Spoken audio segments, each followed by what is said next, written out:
لما دقيقة يسوعنا صاحبي عيارته حيسها بدن لندن دربي أيه أوديغارد ولا قصة صاري اسكو دايف في عنا يسميني ذا جاردز دربا هيه والله عيار يا سو صادالي أديكو تاجر أرسنال ريال كان قادينا وديسن لكن دونه عوض waxaa soo bandhigtaan ayaa markaasi lagu qiimeyn doona horyaalka Premier League aad ku guuleysan kartaan horyaalkan Premier League waxaa difaacanaysa Manchester City oo maalintii ugu dambeysay ku guuleysatay horyaalka balas waxay haysataa xidigo markaas ciyaarta go'aamin kara oo dhibaateyn kara The Gunners hadii loo baahdo laakiin kooxdu markay ay tahay koox ababulan way adagtaa markaasi in marka laga shaqeeyo iyada ayaa markaasi u badan tahay inay shaqeysan doonto Thomas Partey ayaa muuqanaya saaxiibkii ayuu la ciyaaray haye waa qalday Gabriel Jesus isaga ku soo laabatay Gabriel haye Jesus Martinelli goal the Gunners goal the Gunners markan the Gunners hogaanka ayuu qabatay ciyaarta saaxiibyal madax qurux badan ayuu dhaliyay waryahanka Brazil Martinelli ayaa noqday goolka ugu horeeya Premier League yaa dhaliyay hadii lagu weydiiyaa xil ciyaareedka 2022 waa waryahankan daadeer Brazil Martinelli waliba gool madaxa lagu bilaabay aad bal kawan waa bilowda Gunners waa sidaan ku iri Gunners in laga cabsada ay leedahay waliba goolkaas Shevchenko ayaa gudaha dhex geliyay aad madax ayuu ku dhiibay madaxan lagu sii dhameystiray aad caabintiisa ugu horeysay ayuu sameeyay ninkan hadda la soo gatay Shevchenko waxaad moodaa inay ku abaal dhacday City ugu faa'iido doonta The Gunners wax badan lawabku keenay waa khatar Shevchenko iyo sidoo kale Gabriel Jesus kubadooda rasmiga ah Arsenal taala oo Arteta Falek Arteta soo daldagay ninkan kalsooni soo ka muuqata caawa kalsooni badan ka muuqato kooxdu uu dhisay dadaal badan uu galiyay aan waxaan ku sheegay waxay tahay kooxaha maanta England ka dhisan kooxda koowaad ee laga baqay in Arsenal tahay aad war marka xaq la iska dhigo markii war xaq la iska dhigo Arsenal in laga baqay leedahay laakiin dagaalkeedu ma uu gaartiin doono mal sheega wax walba bilow aad inda fiican ay leedahay waa sababta aan ku dhahay nasiibka iyo dadaalku Arsenal maalmihii ugu waday waana halkaas marka sidoo kale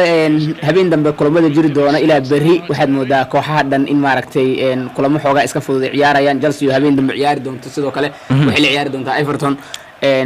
Liverpool oo kale doorka la fiirsan doona sidee saaci bar ila kulamada ugu soo horeeyo oo kamid Manchester United oo wax badan laga filayo ciyaariyahan walba wuxuu uga cararay champion majors championka ma lagu arko maanta waxaan aaminsanahay ninka la yiraahdo De Jong Thomas Partey haye goolka labaad miyay doonayaan The Gunners durba haye waryahanka Brazil Gabriel Jesus garabka ayuu saaray Bukayo Saka ka waranayo Saka iyo Gabriel Jesus de toosan ku waraysan haye Gabriel Jesus haye Thomas Partey وسوق جيسوس فاول ayaa laga dhigaa Anderson ayuu markaasi faul ku galay haye kubadaha oo hadda ciyaaraya marka aad fiiriso aadiyad waa kubada ka duwan markii uu joogo koox City Bologna si loo soo wada loo keenay ama asaa wax ka soo qayb qaadanay laakiin hadda haye Enketia garabka ayuu saaray kubadaasi Bukayo Saka goal kill Arsenal Crystal Palace wala dibtabarkan waxqiijisay The Gunners guushan 84 daqiiqo ayuu mid goolkii labaad ee ciyaarta wuxuu u muuqanayaa gool ciyaartooyda ku dhacay marka deflection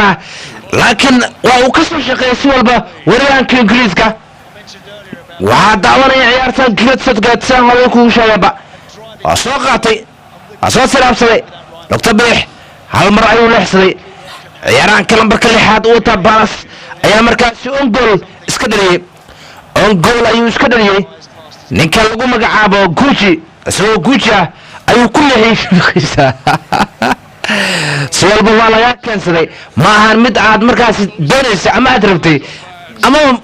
ما دعيلهن اما ما جعلين با ان عاد مركز كوخو غول كدسا كان لو قصبي The Gunners سوالبو عايسكي كدغي liverpool la eegi doonaa hey iyo weliba kooxaha kale oo ay ku jirto Manchester City